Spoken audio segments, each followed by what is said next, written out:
Nouveau podcast Écrire le sport sur un nouveau format cette fois-ci où nous avons l'occasion de pouvoir discuter quelques minutes avec Mélissa Plaza pour un entretien faisant suite à l'ouvrage qu'elle a publié l'an dernier, Pas pour les filles. Il y a un ouvrage autobiographique qui nous permet de suivre, de reprendre son parcours de footballeuse professionnelle. On va y revenir dans un instant, mais aussi son parcours de chercheuses, de femmes engagées pour la question, sur la question des genres, et puis parler donc de tout ce travail d'écriture ensemble et nous emmener ensuite sur un terrain de littérature contemporaine.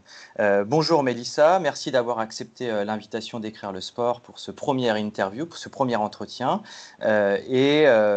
Première question déjà, Mélissa. Puisque Pas pour les filles, pour le dire très rapidement, alors je le mets ici face aux yeux des téléspectateurs ou des spectateurs, qu'est-ce qu'il y avait dans cet ouvrage Pas pour les filles, qu'est-ce qui vous a amené à écrire cet ouvrage? Est-ce que c'est le besoin de se confier? Est-ce que c'est le besoin de formaliser une trajectoire? Est-ce que c'est le besoin de donner une nouvelle orientation à votre carrière? Bonjour Frédéric, merci de me recevoir.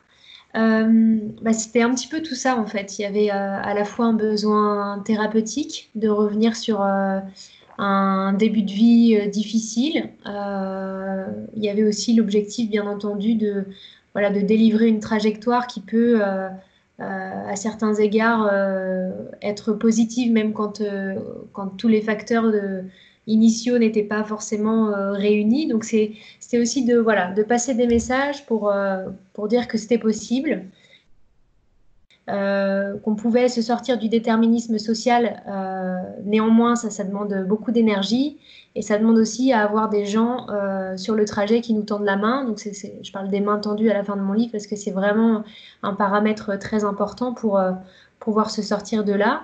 Et puis, bien entendu, c'était aussi l'idée de passer des messages sur mes engagements de cœur, qui sont mes engagements féministes aujourd'hui, pour pouvoir améliorer la situation des footballeuses en France, des sportifs de manière générale, et plus encore la situation des femmes en France, qui reste aujourd'hui encore très préoccupante à certains égards. D'ailleurs, peut-être pour la reprendre un peu, cette trajectoire, pour ceux qui connaissent un peu moins votre carrière de sportif de haut niveau, peut-être la première partie de votre ouvrage revient sur le fait, dans votre contexte familial, dans vos envies de jeune fille, d'imposer le football, de le faire accepter comme une pratique en tant que telle, au milieu des garçons, évidemment, au départ. Est-ce que vous pourriez revenir avec nous très rapidement sur cette envie déjà, cette passion qui naît chez vous, que vous nous expliquez parfaitement bien, et comment vous arrivez à l'imposer finalement? Alors, c'était une passion assez incongrue parce qu'il y avait pas de papa à la maison qui jouait au foot, il n'y avait pas de papa tout court, il n'y avait pas de grand frère puisque c'est moi l'aîné. Donc, c'est souvent une question qu'on me pose, est-ce qu'il y avait une source sociale à l'origine? Et le fait est que c'était pas mon cas. C'était le cas de beaucoup de mes copines footballeuses, mais ça n'était pas le mien. Donc, ça a été une passion, une rencontre avant tout, une rencontre avec le ballon rond. Et puis ça m'est resté. Alors c'est vrai que j'ai eu du mal à convaincre ma mère et ensuite mon beau-père de m'inscrire dans un club de foot, puisque à l'époque c'était assez mal vu, il faut le dire, puisqu'on était quand même dans les années 80-90. Donc il m'a fallu tenir tête, tenir bon. Et bon, j'ai bien fait, j'ai eu raison, puisque par la suite il s'est avéré que c'est devenu bien plus qu'une passion, puisque c'est devenu aussi mon métier. Mais c'est vrai qu'il y a eu au tout début beaucoup de réticences, à la fois familiales et puis bien entendu sur le terrain de la cour de récréation, beaucoup de réticences de la part des garçons qui avaient beaucoup de mal à laisser une place à une petite fille, quoi. Et justement, après, comment cette carrière de footballeuse s'est imposée? Alors peut-être pareil pour résumer, en quelques lignes hein, votre parcours. Vous intégrez un sport-études, vous signez ensuite, si mes souvenirs sont bons, dans le club en Division 2 à La Roche-sur-Yon. Ensuite, progressivement, vous vous imposez dans les équipes nationales et vous signez finalement professionnel, comment dire, à Montpellier, avant d'intégrer le Grand Olympique Lyonnais et de mener, de signer, enfin d'arriver finalement avec l'équipe de France féminine, les A en l'occurrence. Comment s'est construite au fur et à mesure cette carrière, disons, puisque on sait très bien que même un club de Division 2, l'exposition n'est pas la même, les conditions de travail, c'est d'ailleurs ce que vous expliquez parfaitement bien, vous êtes en même temps en études à l'université de Nantes, vous faites la route quotidiennement, quasi quotidiennement pour aller vous entraîner. Pour ceux qui ne connaissent pas bien les régions, hein, c'est environ une petite heure de route entre les deux, donc c'est quand même des conditions qui sont pas simples pour une sportive de haut niveau. Oui, et puis en plus, je devais aussi travailler au McDo pour pouvoir payer mon loyer mensuellement. Donc c'est vrai que c'était une triple vie qui n'était pas toujours simple à mener de front.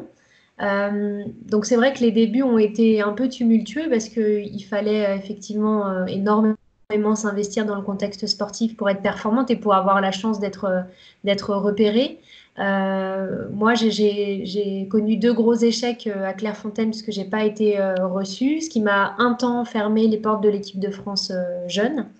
Néanmoins, j'ai eu voilà, une autre trajectoire qui m'a permis d'être détectée plus tard, à force effectivement de beaucoup d'investissements et d'efforts. Et puis après, bah, la route était assez tracée, donc j'ai signé mon premier contrat professionnel à Montpellier. Mais à l'époque, c'était vraiment dérisoire, hein. J'avais signé pour 400 euros brut mensuel. Donc voilà, c'était des tout petits montants avec un investissement considérable puisqu'on s'entraînait 8 fois par semaine, qu'on jouait aussi 2 fois par semaine parce qu'il y avait la Ligue des Champions. Donc voilà, tout ça devait être cumulé en plus des années de fac. Donc voilà, c'était pas une vie très facile et je veux souligner que c'est encore le cas de beaucoup de joueuses aujourd'hui puisque il y a seulement 10% des joueuses de D1 et D2 qui vivent actuellement exclusivement du football.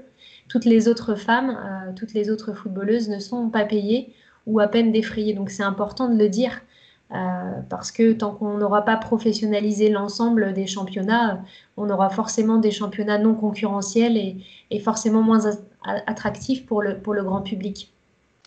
Et justement, peut-être avant de revenir sur l'attractivité hein, du football féminin aujourd'hui et des championnats, du championnat de France notamment, je reviens un petit peu sur votre parcours. Vous nous dites là, vous nous rappelez que vous faites partie de celles et ceux d'ailleurs de ces sportifs de haut niveau qui finalement n'ont pas été tout de suite, sont pas tout de suite rentrés dans le scope des grands centres de formation, repérés à leur adolescence, comme c'est la grande majorité des sportifs de haut niveau, que vous êtes finalement faites partie de ces quelques sportifs qui finalement sont passés par des chemins de traverse en quelque sorte pour pouvoir s'imposer au haut niveau.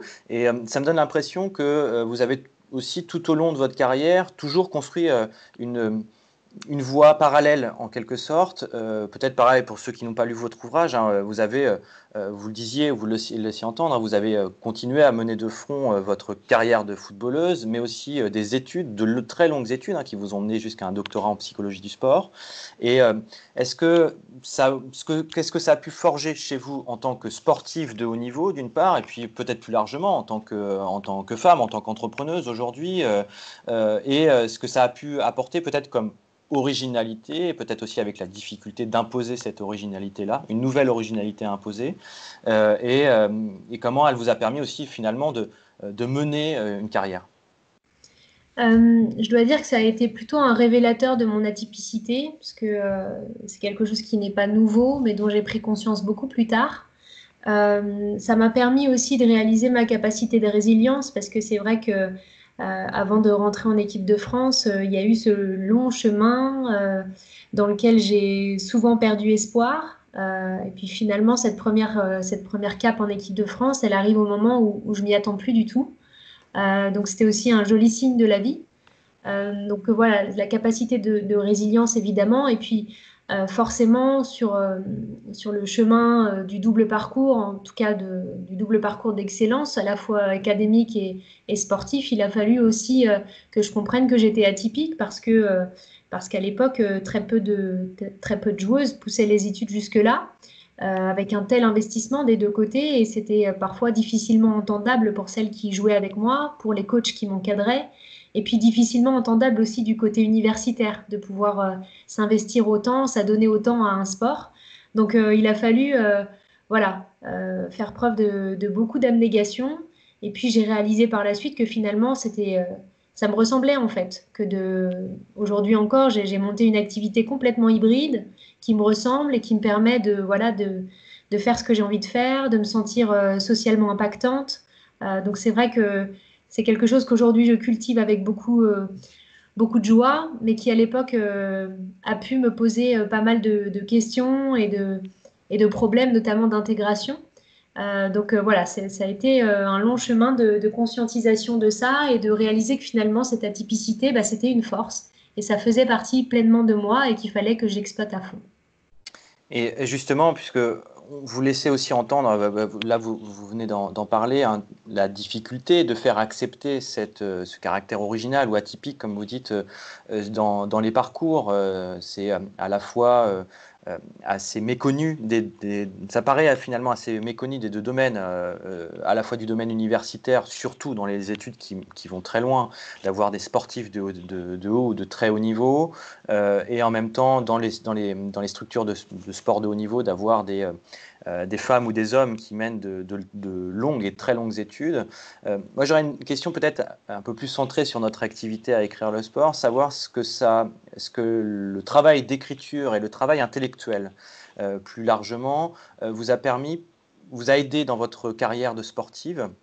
Et peut-être inversement aussi ce que peut-être vous parliez de résilience, les qualités d'abnégation ont pu vous apporter dans le travail universitaire.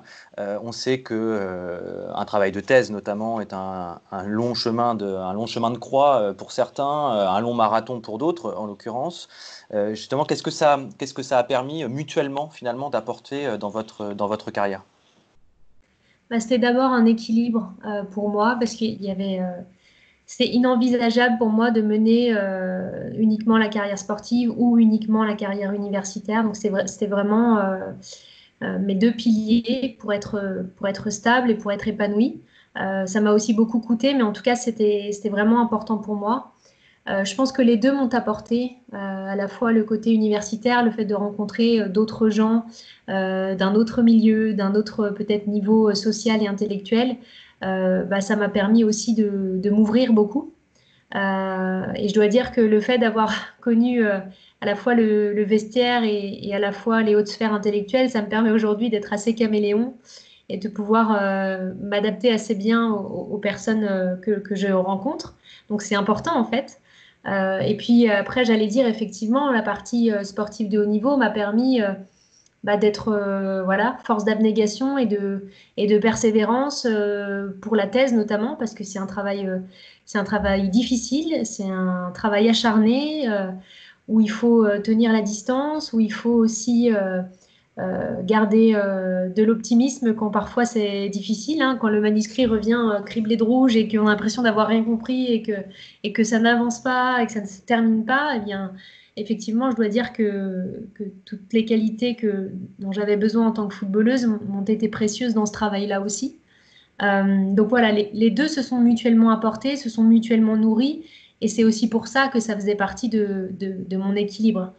Euh, et je voudrais juste préciser quelque chose qui me paraît important parce que c'est vrai qu'aujourd'hui je suis un peu une alien, c'est-à-dire avoir fait un doctorat en parallèle de la carrière. Mais je voudrais quand même dédouaner un peu les sportifs, en tout cas les footballeurs et footballeuses, en disant que il y a quand même une certaine forme d'obscurantisme. C'est-à-dire qu'on s'attache à ce que ces individus-là restent bien dociles pour écouter comme il faut à l'entraînement, pour perdre un peu de leur libre arbitre. Et je trouve ça vraiment dommage parce que je crois vraiment qu'il y a du potentiel intellectuel aussi parmi ces joueurs et ces joueuses, et qu'on aurait tout à gagner que de les pousser à s'ouvrir et à s'élever encore intellectuellement pour qu'ils soient et elles soient beaucoup plus performantes sur le terrain. Donc c'est quelque chose qui, je pense, devrait être exploré et on devrait accentuer ça parce que c'est vraiment dommageable en fait.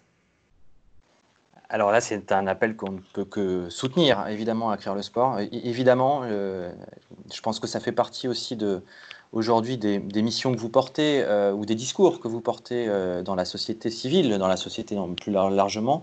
Euh, Au-delà même peut-être de rompre, de combler, disons, des fossés, ce qu'on a tendance à caricaturer, hein, on aurait séparé des domaines intellectuels et des domaines sportifs, hein, la fameuse distinction entre la tête et les jambes en l'occurrence, peut-être de remarquer qu'il y a énormément de traits communs, vous le signalez vous-même d'ailleurs dans l'exercice d'abnégation, dans les exercices d'endurance à la fois intellectuels et sportifs, et d'être vraiment en mesure de créer des interactions entre ces deux domaines pour le bien à la fois intellectuel et le bien sportif, pour l'amélioration de la performance sportive et l'amélioration de la connaissance académique. Comment vous, aujourd'hui, vous menez ces actions? Comment vous concrètement, comment vous les mettez en place? Alors là, je suis en train justement j'ai profité du confinement où les conférences étaient un petit peu arrêtées pour travailler à la création de nouveaux contenus. Et donc, je suis en train de travailler sur une formation qui va être dédiée aux sportifs de haut niveau, avec une notion vraiment d'empowerment individuel et collectif. C'est-à-dire que j'ai compilé l'ensemble, d'une part, des questions que j'ai pu me poser en tant que joueuse et auxquelles j'ai pas forcément eu de réponse durant ma carrière, mais qui m'auraient été utiles pendant cette carrière.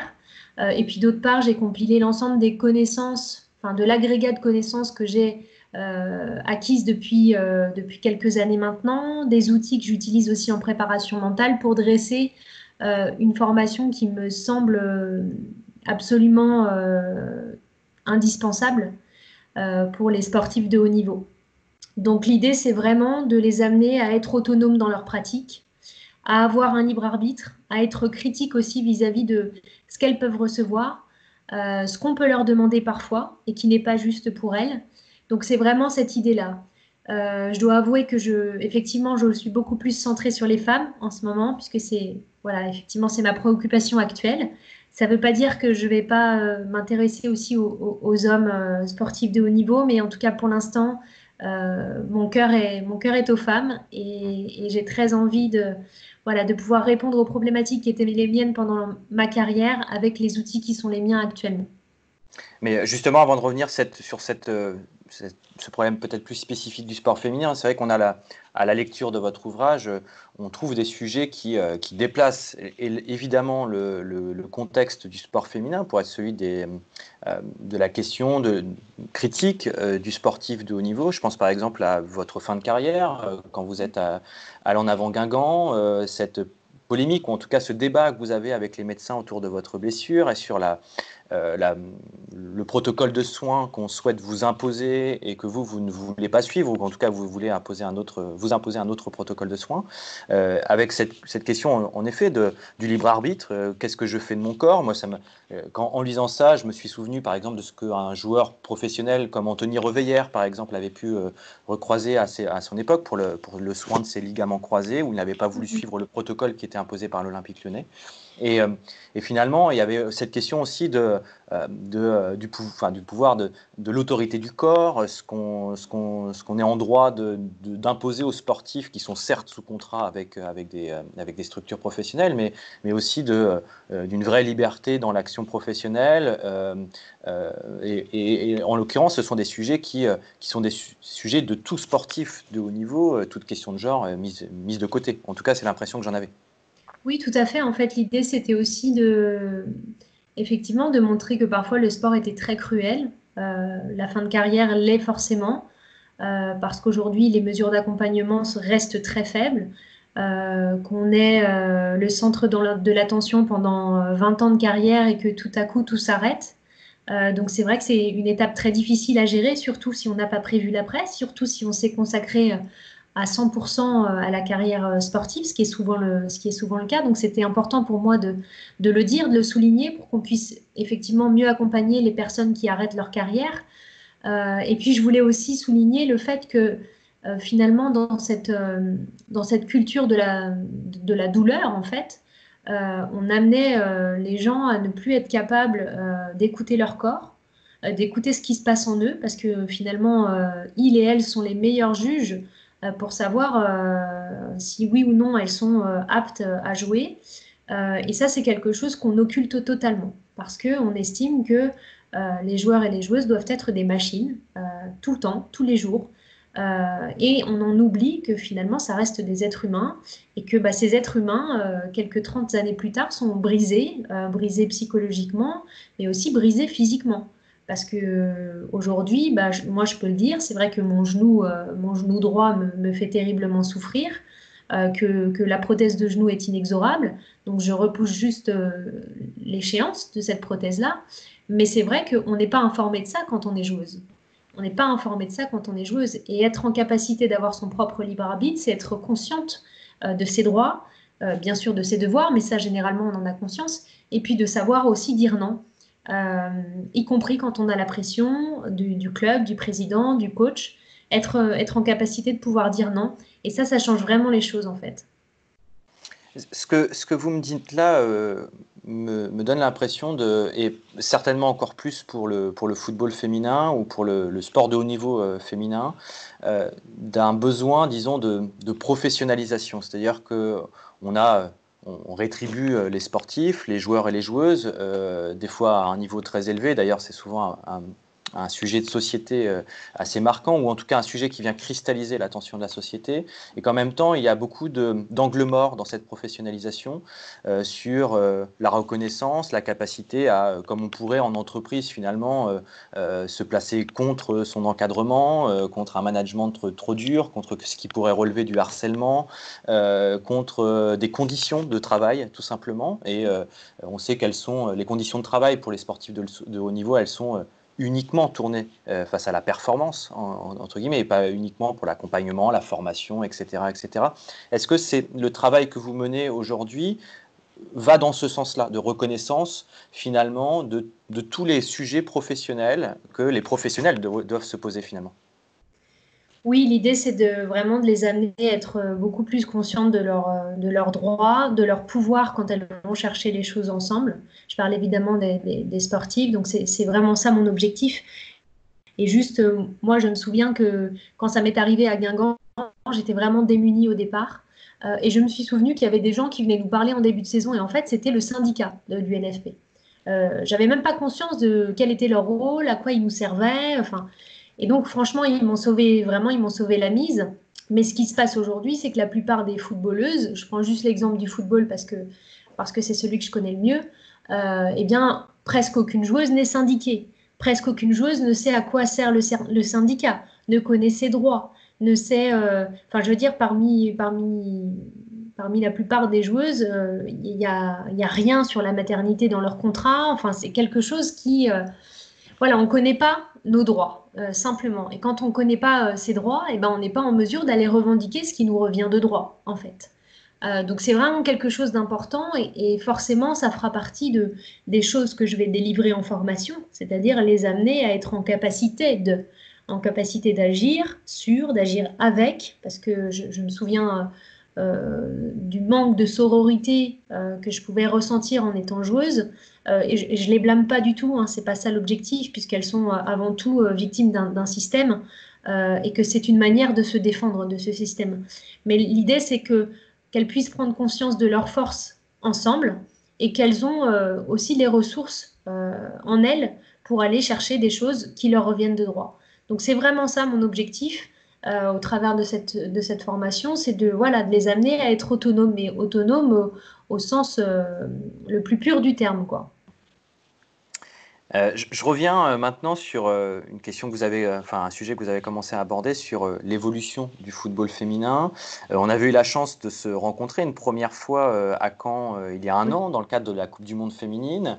Euh, quel, quel bilan vous pouvez tirer, peut-être pas de la compétition en tant que telle, mais est-ce que vous pouvez, vous, un an plus tard, affirmer ou montrer des évolutions sur disons, la reconnaissance, au moins médiatique, du football féminin et peut-être plus largement du sport féminin. Euh, qu'est-ce qu'il reste à faire finalement pour combler un retard ou en tout cas qu'il y ait des voies d'amélioration. Parce que combler un retard voudrait dire qu'il y a quelque chose toujours à rattraper à côté des hommes et qu'il faudrait faire comme. Et ça me paraît, en tout cas, je pourrais me répondre, mais ça me paraît pas toujours, comment dire, fertile de faire de la sorte. Qu'est-ce qu'il faudrait faire ou quels conseils vous pourriez nous délivrer sur l'amélioration de la reconnaissance du football féminin aujourd'hui en 2020, alors sachant évidemment que l'année sportive a été particulière cette année et qu'évidemment le braquage médiatique a été d'autant moins important. Alors oui, en fait, il y a deux choses. La première, c'est qu'effectivement, le mondial a eu beaucoup de retentissement dans le football, puisqu'on a eu une augmentation du nombre de licenciés femmes de 15%, donc ce qui est considérable.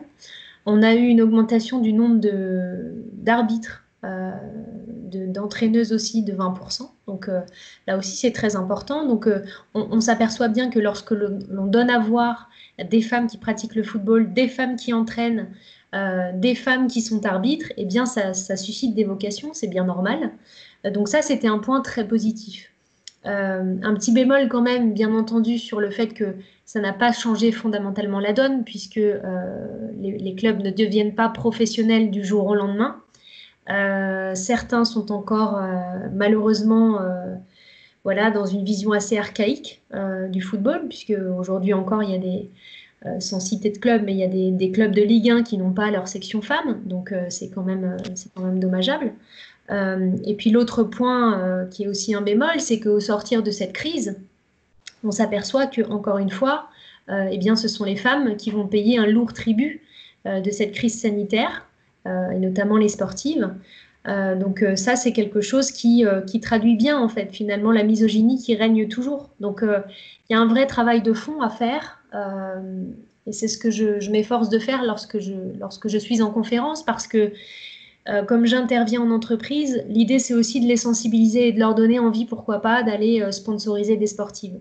C'est ça aussi mon point. Donc, de les informer sur la situation réelle, parce qu'il y a une vraie nécessité d'objectiver la situation, parce que les gens ne savent pas. Moi, quand je leur évoque les chiffres, les salaires, les conditions, les gens sont vraiment choqués. Et je pense que si l'opinion publique était informée de tout ça, eh bien, sans doute que ça susciterait une vague d'indignation qui permettrait peut-être de changer les choses. Donc, effectivement, ça demande un vrai travail de terrain, comme sont en train de faire certains journalistes sur le terrain des violences faites aux femmes. C'est un début, mais c'est un début qui est absolument nécessaire pour qu'on puisse amorcer une quelconque dynamique de changement. Et vous pensez que justement cette prise de conscience, elle passe avant tout, première chose, par une véritable vague d'information, un travail de fond ou presque de sape, je dirais, d'information, que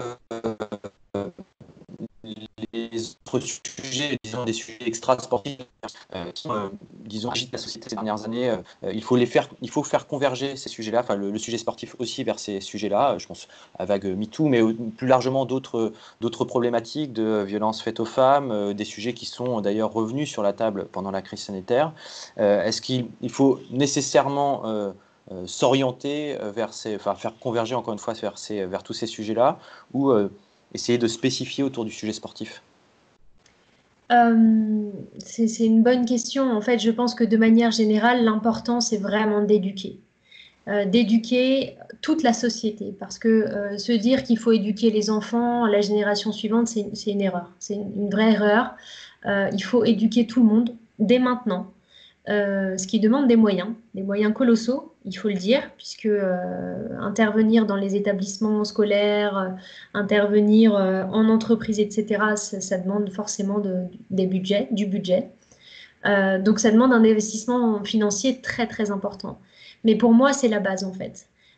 Éduquer les gens à la fois sur les tenants et les aboutissants d'un système de domination, à commencer par les stéréotypes de genre, mais aussi tout ce qui en découle, c'est-à-dire les discriminations, les violences sexistes et sexuelles, les uxoricides et les féminicides, tout ça maintenu par une culture du viol, une culture permissive, une culture qui ne permet pas aux gens de prendre conscience de ce dans quoi ils sont empêtrés, en fait. Tout ça, ça demande forcément voilà, du temps d'information, du temps de sensibilisation, du temps de formation, et puis surtout, ça demande un travail de fond pour changer durablement les comportements. Et ça coûte de l'argent. Ça coûte de l'argent. Mais le gouvernement qui nous avait annoncé que l'égalité femmes-hommes serait la première cause du quinquennat, eh bien, on se fourvoie, puisqu'on sait très bien que ça n'est pas le cas. On sait très bien que les budgets ne sont pas là, que lorsque moi on me sollicite pour intervenir dans les collèges et lycées, c'est la croix et la bannière pour obtenir des fonds. Dans les collectivités locales, c'est la croix et la bannière pour obtenir des fonds. Donc tout ça nous amène juste à penser que finalement, effectivement, c'est toujours pas une priorité. Alors que les chiffres sont glaçants. Je veux dire, les chiffres aujourd'hui, c'est un viol toutes les 7 minutes en France.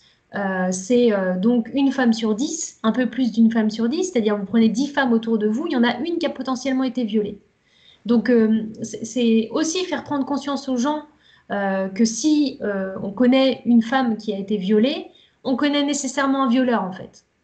Donc c'est ça aussi, c'est sortir du déni pour qu'on puisse avancer sur ces questions-là. Et sortir du déni, bah, ça demande à être informé.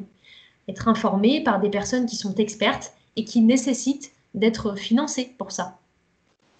Donc voilà, pour moi, c'est le plus important, c'est d'éduquer, mais ça demande des moyens, comme je vous le disais. Une prise en compte, une prise de conscience politique en l'occurrence là, à grande échelle, auquel vous appelez finalement, de dire que il y a, quand on parle d'éducation, quand on parle d'investissement à très haute mesure, c'est vraiment de porter ce discours au niveau intégral de la société. Bien sûr. Et puis là, j'ai regardé sur Netflix le reportage qui s'appelle Athlète A. On s'aperçoit bien que les puissants sont encore protégés, qu'ils agissent en toute impunité. Et c'est ça aussi qu'il faut dénoncer. C'est ça qu'il faut dénoncer. En fait, informer sur la gravité de ces actes et sur le fait de cautionner ces actes, c'est hyper important. C'est hyper important parce qu'on ne va pas se leurrer, mais dans le monde du sport, il doit forcément y avoir des gens qui étaient au courant. Donc, ces gens-là, pourquoi n'ont-ils rien fait? Oui, en l'occurrence, et puis c'est vrai que le monde, enfin, comme toute activité, on a trop tendance à penser que le monde du sport est un îlot à part, à la fois économique, professionnel, porté par de la passion, porté par beaucoup de ces choses-là. Comme tout secteur d'activité, finalement, il est aussi touché. Et on l'a vu récemment, hein, le documentaire de Netflix que vous mentionnez, mais on l'a vu dans le secteur du patinage artistique, hein, ces derniers mois. On l'a vu dans le secteur du football, et y compris du football masculin, des affaires en Angleterre ces dernières années, par exemple. On peut imaginer qu'elles existent partout. Et en effet, là aussi, au nom d'écrire le sport, je pense qu'il faut pouvoir relayer aussi ces prises de parole, déjà, ces prises de conscience pour éviter le déni. En effet, s'il y a quelque chose peut-être à synthétiser de votre discours, c'est de prendre la parole, de l'exprimer pour briser le silence, pour briser les omertas, tout simplement. Oui, c'est ça, il faut s'interroger sur pourquoi il y a de telles omertas. Pourquoi, en fait, on n'a pas entendu parler de plus de choses dans le milieu sportif en France? Eh bien, simplement parce qu'il y a une vraie omerta. Et donc, s'interroger sur cette omerta, c'est déjà commencer à déliter un peu le système, en fait. Aujourd'hui, dans le monde sportif, il y a, en tout cas dans le football, il y a des scandales qui ne sont pas sortis. Qui ne sont pas sortis. Et si les victimes ne s'autorisent pas à prendre la parole, c'est bien qu'on fait en sorte qu'elles ne puissent pas le faire. Donc c'est aussi s'interroger sur tout ça, parce que le sport, effectivement, c'est pas quelque chose de complètement à part de la société. Bien au contraire, le sport, c'est juste le miroir grossissant de tout ce qui peut se passer ailleurs. Donc c'est un bon miroir de notre société. Donc il faut imaginer que si MeToo se passe au niveau macro, au niveau micro et dans le sport, c'est forcément quelque chose qui est décuplé. Mais il faut aller enquêter, effectivement. Eh bien, on peut souligner la volonté, le besoin de porter ce message dans l'intégralité de la société, de briser les omertas, de délier les langues, de combattre des fonctionnements qui sont archaïques, comme vous l'avez souligné à plusieurs reprises. Essayons justement collectivement de porter ces messages. En tout cas, je ne peux que recommander la lecture de votre autobiographie. Alors, je ne sais pas si je n'ai même pas posé la question si vous la qualifiez comme telle, mais en tout cas, de livre qui reprend votre trajectoire de femme, de footballeuse professionnelle, de chercheuse académique, Pas pour les filles, publiée chez Robert Laffont l'an dernier, en mai 2019. Une lecture extrêmement enrichissante où vous avez pris en plus énormément de distance avec votre carrière, à l'aune d'ailleurs de ce que vous dites, des différents parcours, disons, que vous conjuguez dans votre carrière. Dernière chose, Mélissa, avant de se quitter, vous nous avez gentiment, proposé 3 titres d'ouvrages, 3 propositions de lecture. Alors, pas spécialement des lectures sportives, mais des lectures de sportives vers le témoignage, le roman. Je cite très rapidement les 3 titres et puis je vous demanderai simplement de dire pourquoi, qu'est-ce qui vous a plu dans ces 3 textes. Le premier, c'est Petit pays de Gaël Faye, publié en 2016 chez Grasset. Le deuxième, c'est My Absolute Darling de Gabriel Talant, donc traduit chez Gallmeister. Et puis le plus récent de Julia Foyce, Je suis une sur deux, publié en 2020 chez Flammarion. Qu'est-ce qui vous a intéressé, qu'est-ce qui vous a passionné dans chacune de ces lectures? Pour Gaël Faye et pour Julia Foyce, évidemment, c'est des récits de vie qui moi, me plaisent. J'aime beaucoup la tragédie humaine, je dois dire, et tout ce qu'il en ressort, en fait, de cette tragédie humaine. Donc là, en l'occurrence, Petit pays a été écrit par Gaël Faye, qui est un auteur, compositeur, écrivain fabuleux, qui manie les mots comme peu de gens. Et je pense que son parcours a fait de lui un homme extrêmement pertinent, extrêmement brillant. Donc j'aime beaucoup ces histoires de vie qui nous façonnent en fait et qui font ressortir nos plus beaux talents, nos plus belles forces, nos plus belles ressources. Donc c'est ça que j'aime. Donc Petit pays, c'est vraiment c'est romancé bien entendu, mais c'est vraiment un récit fabuleux sur le génocide du Rwanda. Donc c'est très informatif, mais c'est aussi très poétique, c'est très beau. C'est à la fois douloureux et beau, donc c'est ça que j'aime particulièrement. Julia Foyce, j'ai forcément été touchée par son histoire, puisqu'elle raconte le viol qu'elle a subi lorsqu'elle avait 20 ans au Festival d'Avignon. C'est là encore, c'est un très beau récit. C'est un récit brut, un récit qui est douloureux, mais c'est un récit qui est très informatif, qui est très inspirant. Et puis voilà, il y a cette force des mots qui apaise, qui font vraiment du bien. J'ai adoré son bouquin. Je l'ai d'ailleurs interviewé en live sur Instagram et c'était un formidable moment. C'est vraiment une femme géniale qui fait beaucoup pour les femmes aujourd'hui. Et puis le dernier, alors c'est un peu particulier parce que je suis toujours chagrinée de lire des histoires incestueuses. Néanmoins, ce que j'ai aimé dans ce livre, déjà, c'est la beauté de l'écriture. C'est vraiment, j'ai adoré lire ce livre. C'était très prenant. Je ne pouvais pas m'arrêter de lire ce livre. Et en même temps, ce qui m'a plu, c'est cette héroïne, quoi. Cette héroïne qui va se sortir de les griffes de son père, qui est un mec incestueux, pervers narcissique. Enfin, c'est vraiment l'horreur, quoi. Et qui va se tirer de là, non sans douleur, puisque à la fin, on découvre quand même qu'elle est en stress post-traumatique et forcément, on partage sa souffrance et sa peine, mais on est aussi admiratif devant autant de force et autant de résilience. Très bien, donc je rappelle les 3 titres que vous nous conseillez. Je suis une sur deux de Julia Foyce chez Flammarion, Petit pays de Gaël Faye chez Grasset et My Absolute Darling de Gabriel Talant chez Gallmeister. Merci Mélissa. Alors juste une dernière petite question, quelle est pour vous l'actualité des semaines et mois à venir ? Eh bien, là, comme je vous le disais au début, c'est que les conférences sont un peu en stand-by, au moins jusque septembre. Mais du coup, c'est un temps précieux où je prends du temps pour moi et du temps aussi et surtout pour créer. Donc voilà, je travaille à la création d'un spectacle qui s'appellera La Taxe écarlate.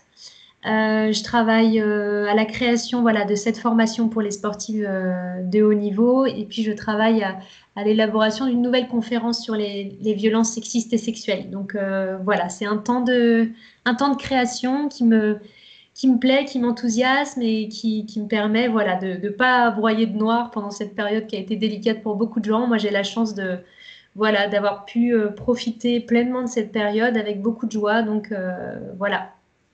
Eh ben, on suivra tout ça de très près avec Écrire les sports. Merci Mélissa d'avoir répondu à nos questions aussi gentiment.